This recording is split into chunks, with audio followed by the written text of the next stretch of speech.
As the sun begins to grow more intense as we continue on into those summer months, you might find that you're headed more under the shade of a tree when you're out gardening.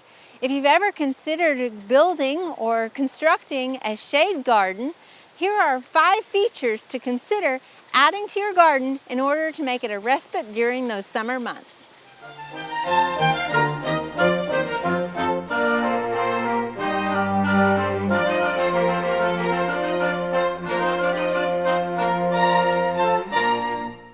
While shade gardens traditionally aren't as bright and colorful as a sunny garden, that doesn't mean they're any less visually interesting.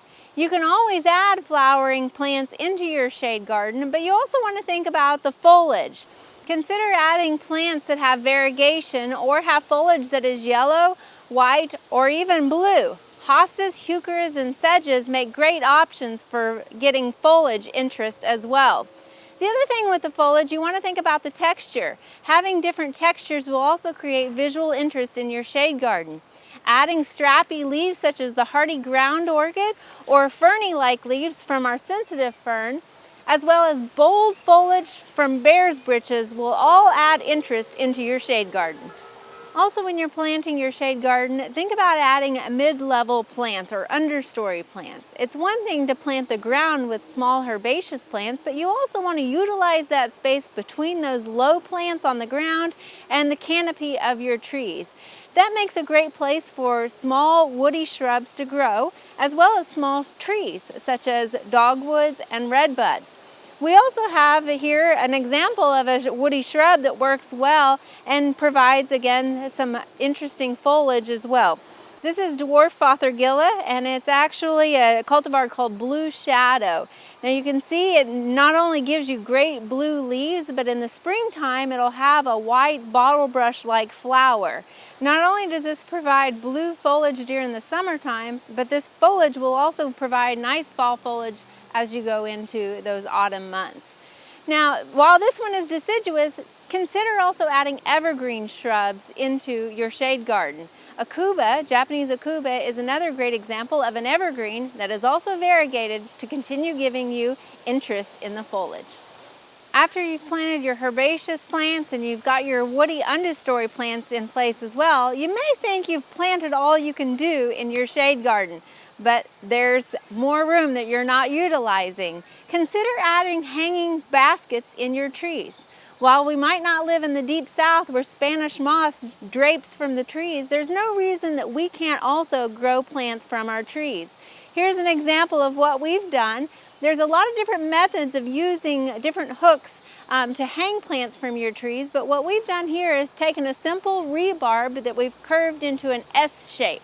One side of the S goes over the branch, and the other half of the S helps hold and support the basket.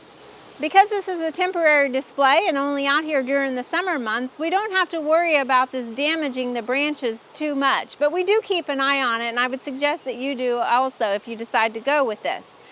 The other thing about this is the bigger the branch, the bigger the plant. Nothing cools you off faster than water, and adding water into a shade garden not only creates a cooling effect, but also a calming effect. Water also is a great feature to add into a shade garden to block out any noises that you might not want to hear.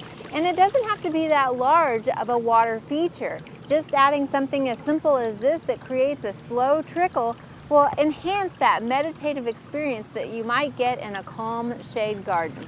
Not only that, but it'll also bring birds, butterflies, and maybe a few lizards to the shade garden as well. After all your hard work to create a shade garden, make sure you incorporate a few features to sit back and enjoy your shade garden that you've just created. Include a hardscape path so that you're able to get in amongst those plants to really enjoy them and also be under the shade of the trees. Adding a bench will not only create a destination, but again, a place to sit and enjoy those plants. Also consider adding things like a bird feeder, an arbor, or other garden art to really personalize it and make it your own space. The days are getting hotter, and as a gardener, sometimes it's hard to not overdo it in the heat, but adding a shade garden may just be the relief that you need. We hope you enjoyed this video. It's part of our Oklahoma Gardening YouTube channel. You can also find even more videos on our OK Gardening Classics YouTube channel. And join us on social media for great gardening tips, photos, and discussion.